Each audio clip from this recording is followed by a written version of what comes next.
Então, bom dia a todos, pessoal. A gente vai agora começar um novo ciclo aí que é falar sobre a confissão belga, né? A gente terminou a DOR semana passada, aí agora a gente vai falar um pouco sobre a confissão belga, que é uma confissão que historicamente ela precede a confissão de fé de Westminster. Então ela é uma confissão lá do século XVI. E vocês vão ver que alguns temas que a gente vai falar aqui foram tratados também na CFW, e é bom por duas razões. É bom que primeiro a gente refresca um pouco nossa memória, e segundo que a gente olha uma outra perspectiva, que às vezes até é mais profunda do que aquilo que foi desenvolvido na Confissão de Fé de Westminster. Aí como é que a gente vai fazer, né, nesse novo ciclo? A gente vai mudar algumas coisas, e quando a gente expôs a CFW, eu lembro que a gente ia lendo corrida e não li os versículos. E por que a gente não lia os versículos? A gente não lia os versículos porque senão demoraria muito, mas agora a gente optou por fazer a coisa um pouco mais devagar e lendo os versículos ajudam, né?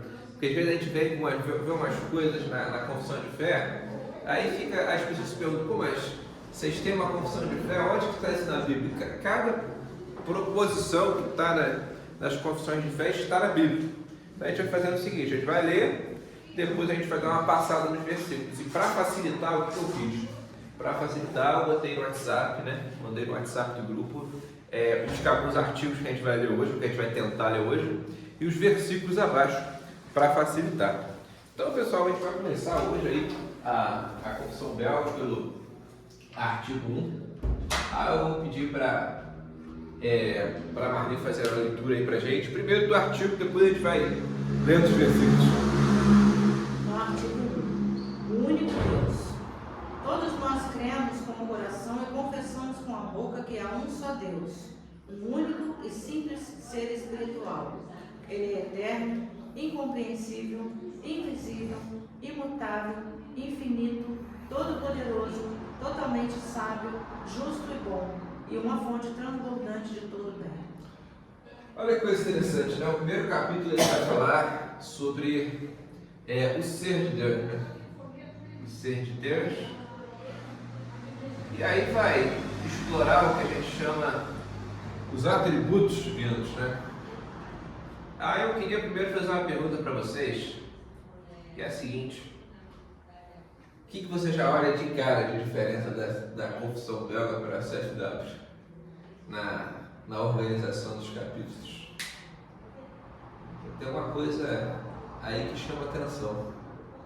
Parece que ele unifica algumas questões, por exemplo, a confissão parece que, a confissão no geral, na breve, ele separa, né? Vai separando de forma até didática alguns pontos. Não sei se é isso. Não seria isso, não, é o seguinte, as duas falam dos mesmos temas, assim, nesse aspecto que eu estou falando. Só que assim, a CFW, o primeiro capítulo dela fala sobre as escrituras. Sim. O primeiro capítulo da CFW, ela fala sobre as escrituras. A confissão belga, ela já começa falando do ser de Deus. Então, olha que coisa curiosa, né? A CFW, ela começa falando o que a confissão belga vai falar no artigo 2. Ela vai começar falando da escritura. O artigo 2 vocês vão ver que realmente é mais condensado, como o Ageu fala. A confissão belga não se detém muito na questão da escritura. Ela fala, mas fala de maneira mais sucinta, que é a confissão de fé de Westminster. E a confissão de fé de Westminster, ela vai falar sobre os atributos de Deus no capítulo 2. No capítulo 2 ela vai falar que Deus é um espírito puríssimo, ele é incompreensível, ele é bom, justo. Isso aqui é uma diferença que mostra pra gente o quê? A organização, né, ela pode variar de confissão de fé para confissão de fé. E algumas elas podem ser mais profundas do que outras, né? Em alguns pontos. Vocês vão ver que normalmente a CFW ela é mais profunda nos temas que ela trata. Ela é mais assim, por ela ter sido posterior e sido gerada num contexto mais vamos botar aí que a teologia estava mais desenvolvida, ela tende a ser mais aprofundada, mas isso não é sempre, tá? Vocês vão ver que tem alguns capítulos da confissão belga que a confissão belga ela é mais específica, ela é mais profunda do que a CFW. Mas, assim, indo para o nosso artigo 1, para o tema do nosso artigo 1 propriamente dito, que é o ser de Deus, queria fazer uma pergunta para vocês: o que seria um atributo de Deus, gente? As qualidades que Deus tem. As qualidades, não é mais do que as qualidades, né? Porque qualidade é uma categoria muito humana, né? Por assim dizer, muito relacionada a coisas humanas. Da atributo, no caso de ver, é mais do que uma qualidade. É o que é atribuído a ele. É o que é atribuído a ele, né? A própria semântica diz, mas é mais do que isso, né? Você, por falta de palavra melhor, característica, talvez. Nem característica. Atributo assim seria tipo assim. Existe uma máxima na teologia que é que Deus é tudo aquilo que possui. Isso aqui é importantíssimo, tá? Deus é tudo aquilo que possui. Né? Quero botar um exemplo, isso aqui é meio difícil de entender. Tudo aquilo que eu quero? Tudo aquilo que possui. Entendi. Né? Que assim, vamos pensar que uma pessoa é muito boa. Né? Você pode falar que essa pessoa ela tem bondade. Então assim, vamos supor que a gente fala, Marli é uma pessoa muito bondosa. Ser muito bondosa qualifica a Marli. Mas Deus é a essência disso. Exatamente. Mas a gente pode dizer que a Marli ela possui a bondade, no sentido de que ela é a bondade? Mas não podemos dizer, né? Nós podemos dizer que ser bom é algo que qualifica a Marli, mas não é o ser da Marli. No caso de Deus é. Então, quando você fala que Deus é bom, ele realmente possui a bondade, no sentido que a bondade ela não existe a parte dele, é muito mais profundo, né? Então, assim, quando a gente fala de atributos divinos, a gente está falando disso, a gente está falando de algo que descreve Deus, né? Pode ser atribuído a Deus. A gente aí, é correto você falar isso. Isso é atribuído a Deus, mas é atribuído a Deus de um jeito diferente do que quando a gente fala que determinada pessoa é algo que corresponde a um atributo comunicável de Deus, porque existe uma diferença, né? Você tem os atributos. Vou ver quem lembra disso, gente. O que é um atributo comunicável e o que é um atributo incomunicável? Comunicável é que compartilha com a criação.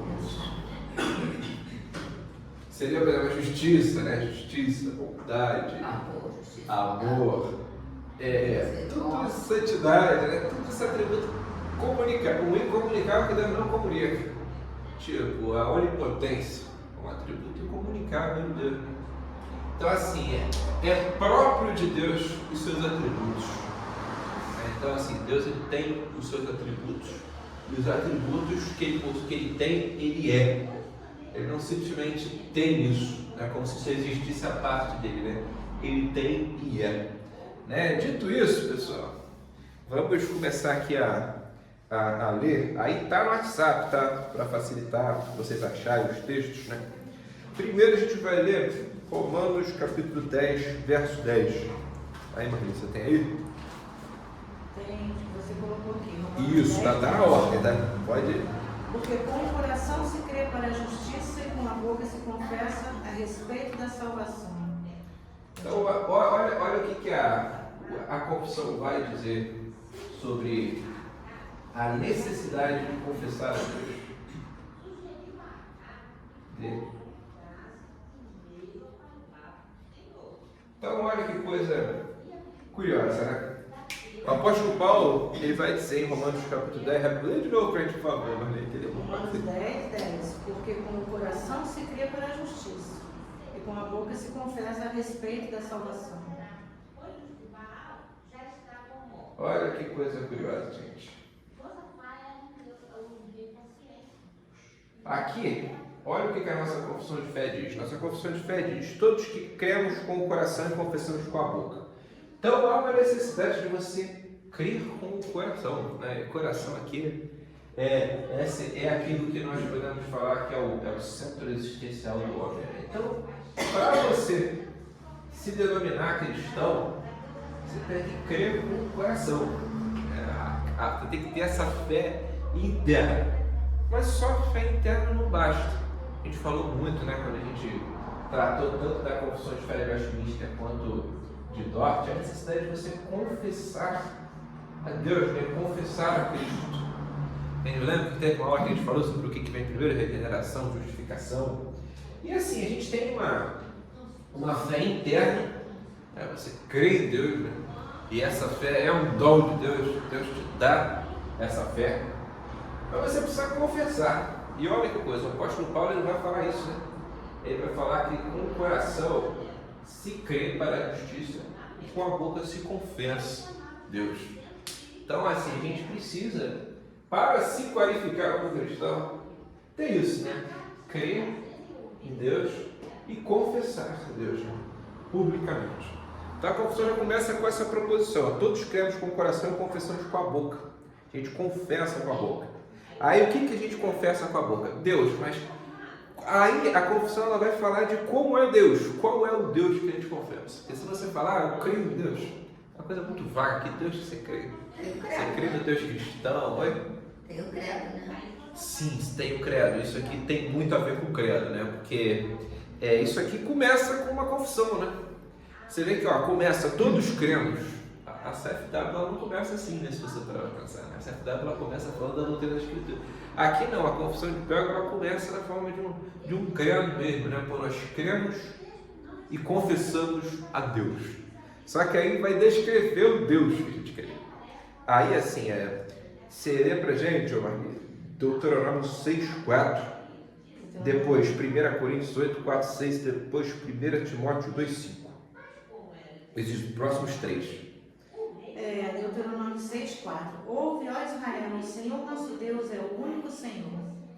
1 Coríntios 8,4. No tocante à comida sacrificada a ídolos, sabemos que o ídolo de si mesmo nada é no mundo e que não há senão um só Deus. E 1 Coríntios 8,6. Todavia, para nós há um só Deus, o Pai de quem são todas as coisas e para quem existimos. E um só Senhor, Jesus Cristo, pelo qual são todas as coisas e nós também por Ele. 1 Timóteo 2,5. Porquanto há um só Deus e um só mediador entre Deus e os homens, Jesus Cristo, homem. Então olha que coisa interessante.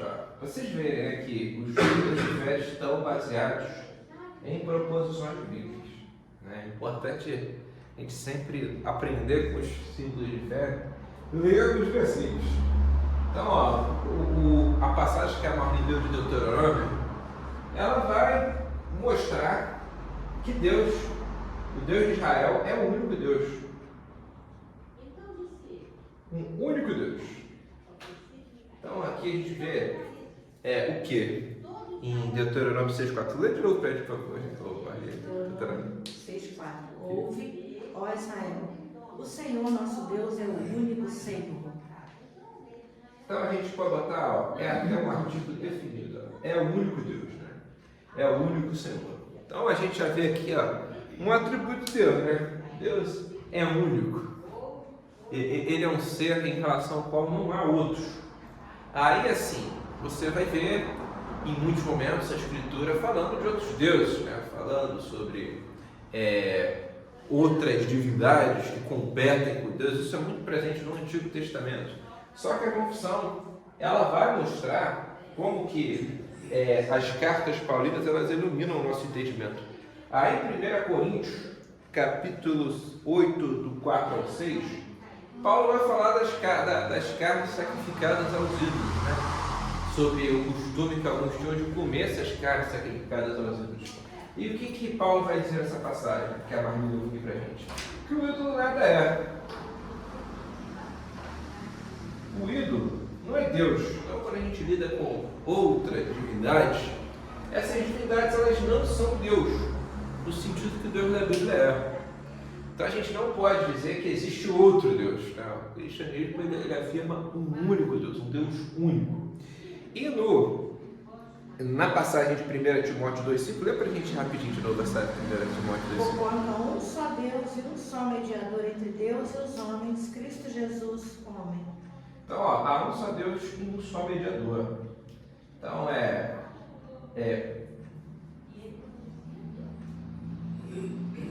além da gente ter um só Deus, a gente só tem um mediador.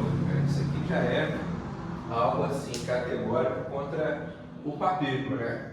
Então, você vê que no papismo, Cristo é mediador, assim, em um sentido teológico, eles vão falar que é o único mediador, né? Só que na prática, o que acontece? Você vai ter a mediação de Maria, você vai ter a mediação dos santos. E aqui, o que a confissão belga está fazendo? Ela está afirmando, ela está especificando o que é a crença cristã, já no primeiro artigo. Isso é um ponto que eu acho muito interessante na confissão belga, porque ela começa falando do ser de Deus, né?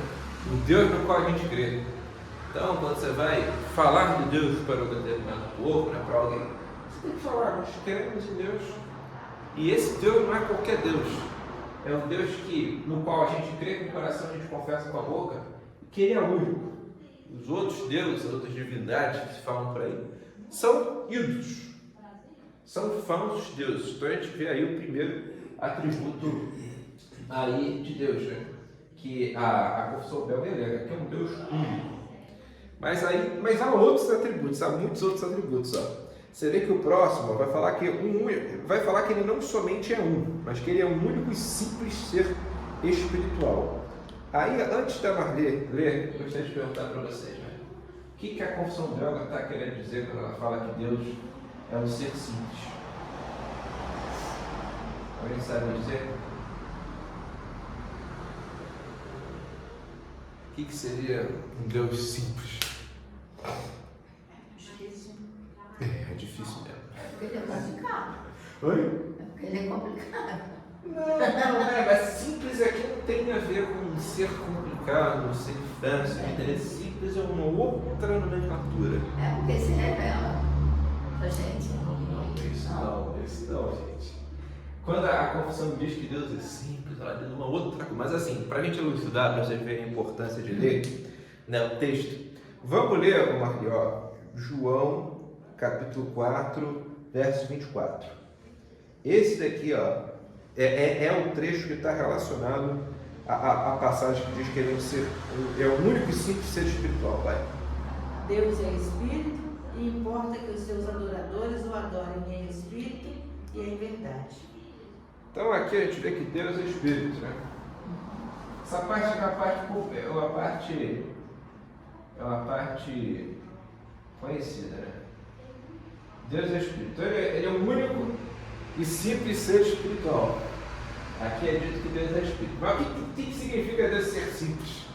O texto ele realmente não entra no que a pessoa daquela época entendia, tá? Com o que é você dizer que Deus é um ser simples. A definição filosófica de um ser simples, isso é uma coisa importante vocês decorarem, isso aí vai cair na prova. É um ser que não pode ser dividido. Ó, isso é a definição do que é ser simples. Ó. Não pode ser dividido. É um ser que não pode ser dividido. Entendeu? Isso aqui é um ser simples. Um ser composto é um ser que pode ser dividido. Né? Então, quando a confissão ela diz que Deus é um ser espiritual, está falando que ele é espírito, sim. Porque ele não pode ser dividido. Ele tanto é um Deus único que ele não pode ser quebrado. Você não pode pegar Deus e quebrar Deus em várias partes. Entendeu? Isso é uma coisa que não pode acontecer em nenhuma circunstância. Entendeu? Isso aqui é muito complexo, tá, gente? Isso aqui, a gente falou, isso aqui é o rudimento do que é a doutrina da simplicidade divina. Podia ter uma aula só para falar sobre a simplicidade divina. Mas vocês terem exemplo de como que isso aqui é importante, né? Cristo é plenamente Deus, né? Aí existe um debate muito grande sobre como que Cristo é plenamente Deus. Aí, assim, Calvino, né, os reformadores da ala calvinista, da ala reformada, eles vão dizer que Cristo ele ocultou sua glória. Ele era plenamente Deus, né? Ele ocultou sua glória. Por quê? Porque Deus ele não pode ser dividido. Ele não pode se esvaziar. Porque assim, se você olhar para a doutrina luterana, os luteranos, por exemplo, eles vão ter a doutrina falar que Cristo se esvaziou, né? Que Cristo era meio que era Deus e Deus se esvaziou. Isso está errado. Por quê? Porque Deus não pode ser dividido. Então, Deus ou ele é plenamente Deus ou ele não é. É isso que é a doutrina da simplicidade divina. Tá? Deus não pode ser dividido, você não consegue pegar Deus e quebrar em partes, e tratar em partes. Isso vale para os atributos de Deus, tá? Assim, não existe um atributo que ele esteja indissociado, embora da perspectiva humana eles sejam diferenciados. Então você pode falar como ser humano da bondade divina e da justiça divina como coisas diferentes. Mas isso se dá mediante a nossa limitação de criatura. A gente, quando olha para Deus, conhece a Deus mediante o quê? Mediante o que Ele se revelou. E dentro da nossa criaturalidade, a gente faz essas distinções aqui, ó. O que é um atributo comunicável, o que é um atributo incomunicável, o que é a bondade de Deus, a justiça de Deus, o amor de Deus. Mas Deus é um ser simples, no sentido que Ele não pode ser dividido, né? Isso aqui é muito importante, né? Que é, em algumas controvérsias, hoje não tanto, né? Mas isso aqui foi levantado. Pô, mas vocês creem em Deus? Vocês falam que esse Deus é bom, esse Deus é justo, esse Deus é um monte de coisa. Como é que vocês falam que Ele não tem, que Ele não pode ser dividido? E Ele realmente não pode em seu ser. O ser de Deus não pode ser dividido. Os atributos são a maneira pela qual Deus se revelou, que nós o conhecemos. Né? Então, a gente vê aqui que Deus é um ser simples, é um ser único, um ser que não pode ser dividido. Isso aqui é importante, tá? Essa simplicidade é isso, né? Deus não pode ser dividido. Agora a gente vai, pessoal, para um outro atributo que esse aqui já é mais conhecido, né? Esse aqui, ó, vai falar que Ele é eterno. Aí eu vou pedir para a Marli ler para a gente o Salmo 90, capítulo 2. Salmo 90, verso 2. Antes que os montes nascessem e produzissem a terra e o mundo, de eternidade a eternidade, Tu és Deus. Então isso aqui já é um atributo mais comum, né? Deus é Deus de eternidade a eternidade. Isso aqui está querendo dizer o seguinte, né? Está querendo seguir, é uma hipérbole, né? Porque o que é eterno não tem fim, né? Mas quando é dito de eternidade, a eternidade está hiperbolizando, né? Como Deus é eterno. Deus não tem início, Deus não tem fim. O que é uma coisa eterna? Uma coisa que não tem início nem fim. Aí vem o próximo atributo, que é o da incompreensibilidade. Esse aqui é muito importante. Esse aqui gerou muita controvérsia, tá? Aí, Marli, lê pra gente Romanos 11, 33. Isso, lê pra gente. Romanos 11, 33. Ó profundidade da riqueza, tanto da sabedoria como do conhecimento de Deus. Quão insondáveis são os seus juízos e quão inescrutáveis os seus caminhos. Isso aqui, gente, é uma pergunta. Agora uma pergunta pra você muito boa, né, cara? Isso aqui já gerou muita controvérsia, inclusive recente, né? Dentro da teologia reformada. Que esse atributo da incompreensibilidade, se você pega a Cornélio Infantil, por exemplo, Cornélio Infantil, em determinada ocasião, ele vai falar que esse é o atributo mais importante de Deus. Só que assim, isso já gerou polêmica pra caraca, né? Porque, pô, a gente fala que Deus é incompreensível, só que olha quanta coisa que a gente não fala sobre Deus. Aí como é que a gente resolve isso, gente? Como é que a gente fala sobre um Deus incompreensível? Se o apóstolo Paulo diz que não, os juízos de Deus são, de Deus são insondáveis, né? O juízo, não lembro qual que é qual, né? Mas um é insondável, outro é inescrutável. Então assim, você não consegue sondar a mente de Deus, não consegue escrutinar os pensamentos. Como é que a gente fala sobre um Deus que é incompreensível? Porque a gente fala do que Ele se revelou, né?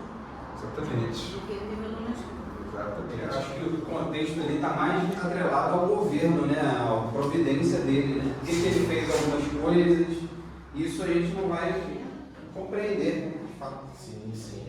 De fato, esse texto, como a Adil falou, está muito relacionado à providência divina, né?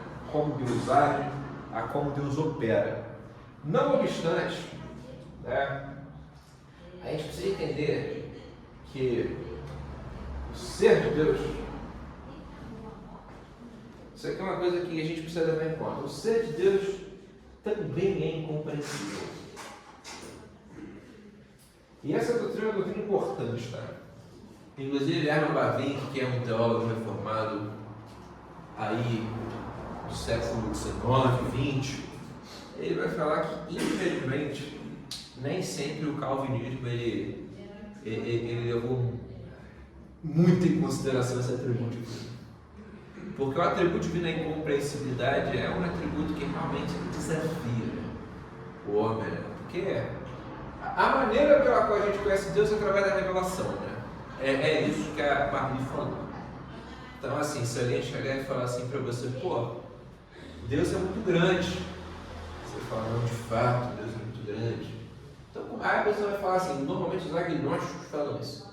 Ah, mas se Deus é muito grande, você não pode conhecer Ele. E aí o cristianismo tem uma resposta. Deus, de fato, Ele se distingue da criação, mas Ele pode ser conhecido pela revelação. Mesmo Ele sendo incompreensível em seu ser, Ele é conhecido na medida que Ele se revela. Então Deus se revela, nós o conhecemos. Mas onde que está o ponto que o Bavinck vai falar que, não, os calvinistas, eles, algumas vezes, eles eclipsaram essa doutrina da incompreensibilidade? Está no fato de que o calvinismo, né, ele sempre foi muito racionalista na tentativa de explicar tudo, né, de explicar como é que se dá a cristologia, como é que se dá a teontologia, como é que se dá os decretos divinos, a questão como que diz, né, a questão da predestinação, né, da antropologia. Porém, a gente não pode esquecer desse atributo, porque quando a gente fala de Deus, a gente fala sobre um ser que ele tem como um dos seus atributos, o Vantil vai dizer que é o mais importante. Eu não vou aqui entrar no mérito se é o mais importante, mas certamente é um dos mais importantes e um dos mais esquecidos, que é a sua incompreensibilidade. Que Deus ele não pode ser compreendido pelo homem. Por isso que a revelação ela é necessária. A gente vai ver isso no artigo 2. Né? O artigo 2 vai falar que Deus ele se revela. A gente conhece Deus pela revelação. Então a gente tem um Deus que a gente não vê, né? É um Deus invisível. A gente vai ver mais à frente que invisibilidade também é um atributo. E é um Deus que a gente não pode compreender.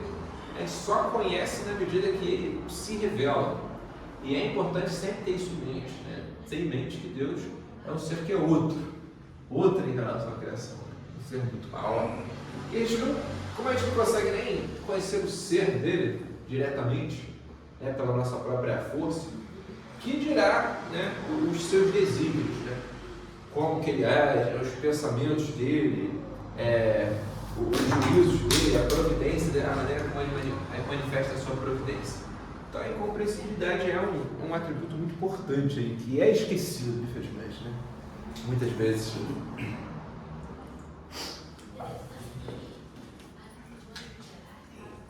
Agora a gente vai para o próximo atributo, que é o atributo da invisibilidade. Aí lê para a gente, Marlene, o Colossenses 1, versos 15. Colossenses 1,15. Ele é a imagem do Deus invisível, o primogênito de toda a criação. Esse texto está falando de Cristo.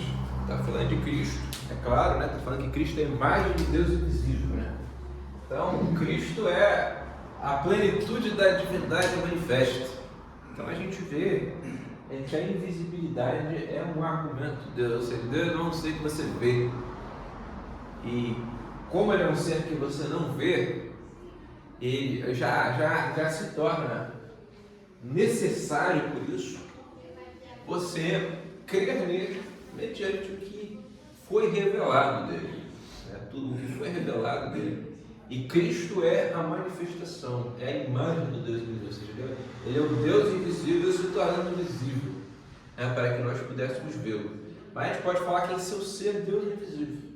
Ele não é um ser que a gente vê, né? Se você subir no espaço, né? Chegar, você não vai ver Deus, né? Porque Deus é invisível. E lembrando, né, que os atributos eles estão todos relacionados uns aos outros, embora o esforço teológico vá diferenciado, né? Então a gente está falando do ser onipotente, do ser incompreensível, do ser santo, de um ser simples, e por aí vai, né? Vamos agora para o próximo, Marquinhos. O próximo ele é imutável, o 7. 1 Timóteo 6,16. O único que possui imutabilidade, que habita em luz inacessível, a quem homem algum jamais viu, nem poderá ver. A ele seja honra e poder eterno. Amém. Então a gente vê que Deus é imutável, ou seja, ele não muda. Isso aqui é um atributo de Deus muito importante, tá? Especialmente quando as pessoas vêm com aquelas dúvidas clássicas, né? Aquele pessoal mais novo, o pessoal que chega na igreja, né? Fala, pô, mas como é que Deus se arrependeu, né? A gente não fala que Deus ele não muda. E você vai ler a Bíblia, a Bíblia vai falar que tem casal que Deus se arrependeu, né? Que nem assim, quando Moisés está lá no Monte Sinai, Deus fala para Moisés que se arrependeu de ter trazido o povo até ali. Aí Moisés vai e lembra, Deus fala, não, Deus, é que você tem a promessa para Abraão, né, e tal. Aí a Bíblia diz que Deus se arrepende. Tem a ocasião do dilúvio também, que é dito que Deus se arrependeu, né, de ter feito o óbvio. E para lidar com isso, a gente, é claro, tem o recurso do antropomorfismo pedagógico, que a Bíblia descrevendo Deus em linguagem humana para a gente entender. Né? Se você não usa de uma linguagem antropomórfica, a gente não consegue entender nada sobre Deus, né? Porque nós somos seres humanos, né? Nós temos limitação na nossa compreensão, no nosso conhecimento das coisas. Mas Deus é seu ser imutável, ou seja, ele não pode mudar. Ele não pode ser uma coisa em um momento e em outro momento ser outra. Não, ele é o que ele é. E imutabilidade é um atributo aí fundamental para a gente falar sobre Deus, para a gente entender Deus. Deus não muda, né? Não existe mudança, nem sombra de variação em Deus. Então isso é uma coisa muito importante. Deus não é aquele ser que fica mudando toda hora. Isso é um problema com o arminianismo atrás. A gente estava falando sobre o arminianismo, né? O arminiano vai ter uma dificuldade para sustentar essa doutrina da imutabilidade, porque o arminiano é o seguinte: Deus foi lá, né? Ele criou, aí ele predestinou com base em presciência. E como é que funciona Deus dessa forma? É muito complicado, né? Agora, no calvinismo não, como a gente tem os decretos, né? como a gente tem tudo muito bem definido, é muito mais fácil falar da imutabilidade divina. Né? A gente tem um Deus que ele não pode mudar. É um Deus que ele é o que ele é e não existe nenhuma variação dele. Sempre que a Bíblia fala sobre Deus mudando as suas obras, Calvino vai falar isso. Ele vai falar que quando a Bíblia diz que Deus se arrependeu, é que ele está mudando as suas obras. Né? Ele está mudando a maneira como ele está agindo no momento. Mas isso aí não é mudança no ser de Deus. É uma mudança que ela está nos planos de Deus. Tudo foi decretado por Deus. Tudo está nos decretos de Deus. Né? E Deus decretou tudo. Né? Os decretos divinos, eles se estendem até a primeira queda, né? A tudo. Então, assim, a gente vê que o atributo da imutabilidade é um atributo muito importante. Aí você leva em conta, principalmente, né? As pessoas vêm com aquelas dúvidas, né? De, não sei o que, Deus se arrependeu e tal. Isso não vai se fazer em antropomorfismo pedagógico. Mas também lá está escrito que Deus não é homem para se arrepender. É assim, né? Fala isso, só que ainda assim, a pessoa que não tem essa noção acha uma contradição, né? Acho que é uma contradição. Mas o texto, quando fala que Deus se arrependeu, fala nesse sentido, né? No sentido de usar uma linguagem antropomórfica. Falar que não, Deus se arrependeu. Mas esse arrependimento também é um arrependimento diferente. Não é arrependimento tipo, eu fiz um negócio, tipo assim. Acho que cairia assim, né, de fato. Mas assim, de qualquer forma, uma linguagem antropomórfica. É porque não é um arrependimento que mude em si. Mas assim, a gente pode dizer que do ponto de vista ontológico da coisa, não ontológico, do ponto de vista, como eu vou dizer, né? Do ponto de vista real da coisa, não existe mudança. Deus não se arrependeu de verdade. Ele está falando com Moisés, né? O caso de Moisés, por exemplo, ele está falando com Moisés que sobre o fato de ele ter se entristecido com aquele povo lá, com aquele povo que estava pecando e tal. Então, assim, é como se Deus estivesse falando de uma maneira que Moisés entendesse, que a gente entendesse também, né? Que Deus está triste pelo que aconteceu com o povo, né? Deus se entristeceu. Mas claro que já estava nos desígnios de Deus que Moisés ia orar e que a intercessão de Moisés levaria Deus a mudar suas obras, preservando aquele povo. Então, assim, é uma coisa que o Antigo fala, né? Porque Bavin, quando ele vai falar da imutabilidade divina, ele vai falar que ele vai usar uma concepção escolástica. Né? Ele vai falar que Deus é como se fosse uma coluna. Aí você tem um cachorro, né? Você pode botar o cachorro direito na coluna e esquerda da coluna. A coluna continua a mesma. Só que o que você fez é mudar o cachorro no lugar. Então, assim, Bavin, ele vai usar um argumento mais ou menos assim. Ele vai falar que Deus é imutável desse jeito. É como se ele fosse uma coluna. Aí, assim, se o cachorro está direito da coluna ou esquerda da coluna, isso aí, a coluna continua sendo coluna. Mas aí o Fantil vai falar que tem um problema nesse argumento. Ele vai falar que, na verdade, Deus, nas suas obras, ele muda sim, efetivamente. Só que ele muda conforme os seus decretos. Ele muda conforme o que ele determinou. Então não existe mudança em suma em Deus, né? Tudo foi determinado por Deus. E assim, a gente tem que também fazer a diferenciação entre Deus no seu ser e a criação, né? E a esfera criada, né? Na esfera criada a gente está suscetível à mudança, né? Nós, assim, da perspectiva humana, a gente está suscetível à mudança. Então, assim, você usar a linguagem de Deus se arrepender é uma coisa que você lê da Bíblia, que você entende que não, Deus está aborrecido com o povo. O povo pecou. Da mesma maneira, quando acontece o dilúvio, né? Acredito que Deus se arrependeu de criar a raça humana. Está aborrecido. Então, assim, o objetivo da Bíblia é fazer a gente entender o que Deus mudou nas suas obras. Mas é claro que isso não exclui a determinação divina, isso não exclui, como o versículo que a Nilce falou, que Deus ele não é homem para que ele tenha feito homem para que se arrependa. Então, assim, tudo isso é conciliável. Tudo isso é conciliável quando a gente entende cada sentença dentro do seu contexto e da sua finalidade. No meu entendimento, Gabriel, assim, do que eu penso, eu acho que o que mais fala da imutabilidade de Deus é a própria morte de Cristo na cruz, né? Porque uma vez que ele determinou a salvação já lá na fundação do mundo, ele teria que cumprir a justiça. Isso já estava determinado por Deus, né? Isso assim, a gente pode falar que isso foi uma mudança no que toca ao plano divino e às obras divinas. Tanto que a confissão de fé, a gente vai falar de duas dispensações, né? Você tem a dispensação antes de Cristo e uma depois de Cristo. Então a gente tem que admitir que existe diferenças. Algumas diferenças, assim, no que toca... Existe uma nova aliança e uma antiga aliança, só isso já mostra que é uma diferença. Não é uma diferença fundamental. É no ser, né? Não é uma diferença.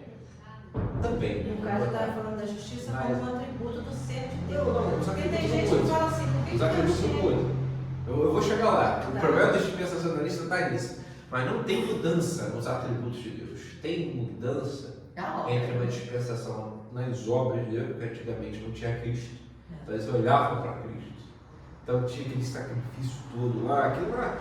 Agostinho vai falar que era um sacramento da antiga aliança. Que você sacrificava aquilo lá. E aquilo tinha a finalidade de um sacramento. Agostinho vê dessa forma. Mas agora, a partir do momento que veio Cristo, não tem mais sentido. Aquilo lá, o Criador, o Salvador já foi dado. Então hoje a gente tem o quê? A gente tem a Eucaristia e o batismo. O batismo sendo a continuação da circuncisão. Então o pacto de obra continua o mesmo. O pacto de obra não mudou. O pacto da graça, desculpa. O pacto da graça continua o mesmo. O pacto não mudou. E esse é o grande dispensacionalista. Porque o dispensacionalista ele vai falar o seguinte: não, Deus antes ele salvava de um determinado jeito, ou lidava com a humanidade de um determinado jeito.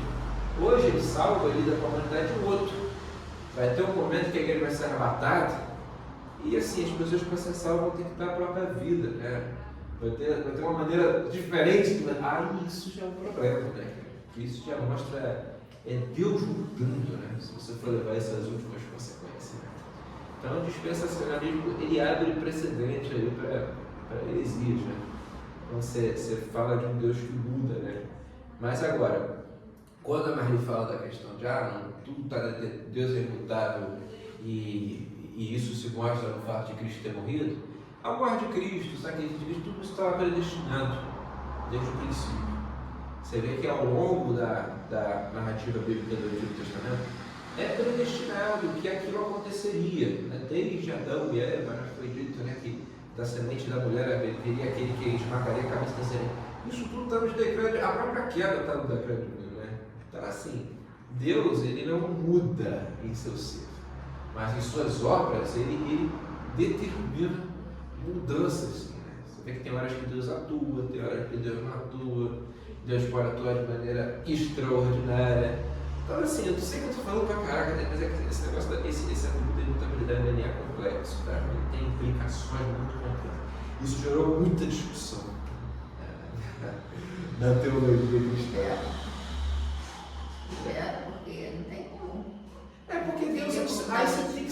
lembrar o seguinte, Deus é um ser compreensivo.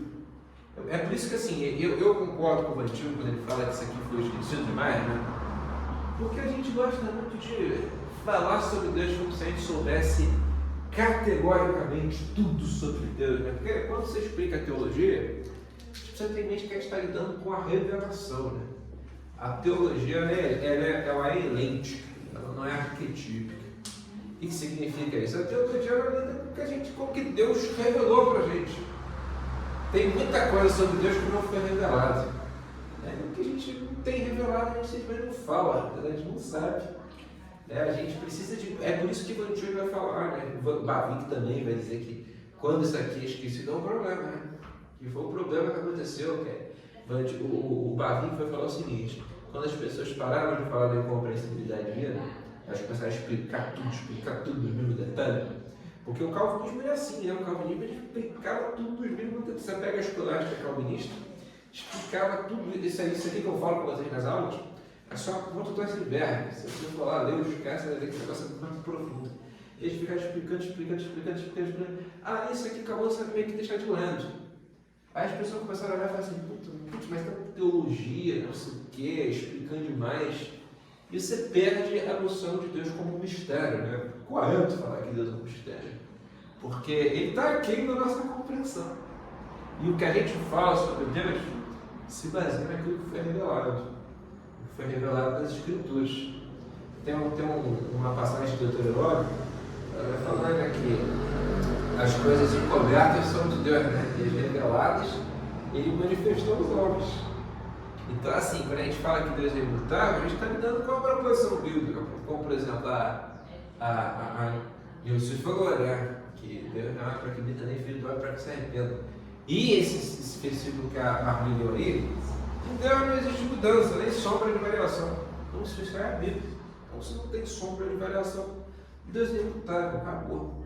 E Deus não pode se arrepender se a gente pegar e fazer uma coisa e depois, putz, fiz errado. Você devia errar. Não, isso não existe. Entendeu? Então a gente tem a imutabilidade como um atributo muito importante aí, né? Vamos pro próximo, Marli. Infinito. Agora é o. Deixa eu ver aqui. É o 1 Reis 8:27. Mas de fato habitaria Deus na terra? Eis que os céus e até o céu dos céus não te podem conter, quanto menos essa casa que eu edifiquei. Aí, só deixa eu fazer um pequeno comentário. Gente, o que seria Deus ser infinito? É que Deus ele não tem início, uma realidade infinita, uma realidade que não tem início nem fim, né? Aí você vê esse texto aí da Marlene, que Deus está falando que o templo não poderia conter. Ou seja, Deus não está limitado a um determinado lugar. Ele abarca tudo. Né? Deus está em todos os lugares, né? Ele não pode ser contido. Então, assim, aí você vê Deus falando, né, que o tempo não o contém. Embora, é claro, tá, gente, a gente precisa também tomar cuidado, que quando a gente fala que Deus está em todo lugar, isso abarca até o inferno, né? Você pode falar que até no inferno Deus está. Mas agora, o que ele está fazendo no lugar que ele está fazendo no outro? Aí já é uma outra história, né? O vai Deus estar no inferno significa que está, como é que eu vou dizer? Está de alguma maneira... como que eu vou dizer, possível, acessível a quem está no inferno. Não. Ele está lá porque ele é infinito, porque ele está em tudo, né? Tudo acontece por meio dele, para ele. Ele é infinito, ele não pode ser contido em determinado lugar. Então é nesse sentido que a gente entende a infinitude de Deus. Lê o próximo, gente. Jeremias 23:24. Ocultar-se alguém em esconderijos, de modo que eu não o veja, diz o Senhor. Porventura não enche os céus e a terra, diz o Senhor. Então você vê, Deus ele enche os céus e a terra, ele não pode ser preenchido, ele não pode ser contido em determinado lugar. O próximo, aquele todo poderoso, né? Aí você vai ler. Gênesis 17:1. Quando atingiu Abraão a idade de 99 anos, apareceu-lhe o Senhor e lhe disse: Eu sou o Deus Todo-Poderoso, anda na minha presença e ser perfeito. Pode ler o próximo. Mateus 19:26. Jesus, fitando neles o olhar, disse: Isto é impossível aos homens, mas a Deus tudo é possível. Continua. Pode ler mais um. Apocalipse. O próximo ainda ainda dentro dessa sessão. Apocalipse 1:8. Eu sou o Alfa e o Ômega, diz o Senhor Deus, aquele que é, que era e que há de vir, o Todo-Poderoso. Então a gente vê, gente, que assim Deus é o Deus Todo-Poderoso, nada é impossível para Ele. E Ele, quando se revela a Abraão, Ele vai falar que Ele é Todo-Poderoso e vai exigir que Abraão ande de maneira reta diante dele. E esse atributo de Deus como Todo-Poderoso, ele pode também ser chamado de onipotência, tá? Porque a Bíblia ela não usa esse termo onipotência. Mas é assim, um termo similar ao de você dizer que Deus é todo-poderoso. Ou seja, Deus pode fazer o que Ele quer. Deus não está limitado dentro de uma caixinha. Tipo, Deus pode fazer isso, não pode fazer aquilo. Ele pode fazer o que Ele quer. É claro que Deus ele revela a nós o seu ser. E pelo que a gente conhece do seu ser, a gente sabe que Deus, por exemplo, não pode mentir. Mas não mentir é uma limitação de vida, não. É algo intrínseco ao próprio ser de Deus. Ser verdadeiro, ser justo, ser bom. Então, assim, Deus é onipotente, Ele é tudo poderoso dentro daquilo que corresponde ao seu ser. Então, a gente vê aí que esse assunto é um assunto longo, eu imaginei que a gente vai acabar. E a gente termina na próxima aula, né? A gente parou aí no... A gente está quase acabando os atributos que são falados aqui no artigo 1. Aí, assim, esse artigo aqui tem muito versículo. Isso é uma característica, tá? Tem uns artigos que eles têm mais versículos, outros têm menos, mas aí a gente vai seguindo então dessa forma. Vamos encerrar que já é 10h.